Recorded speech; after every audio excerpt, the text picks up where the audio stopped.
Magandang hapon mga ka-farmers. Malamig ang panahon. Tayo pa ay maglilinis sa pagitan ng ating talong. Habang malamig ang panahon, samantalain natin. Maganda maglinis kasi makulimlim. Yan mga ka-farmers, yung aking talong. Madamo na. Kailangan tanggalan ng damo.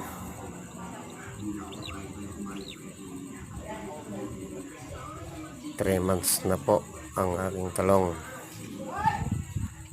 ka-farmers. Bukas mamimitas tayo kahit butuhan, may biyahe pa naman. Yan, tiyaga lang, konting sipag, konting tiis.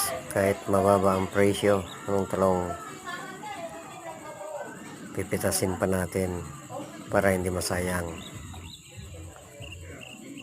Yan mga ka-farmers, salamat sa inyong panonood.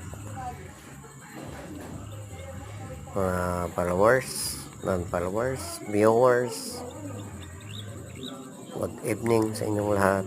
Thank you so much sa inyong panonood.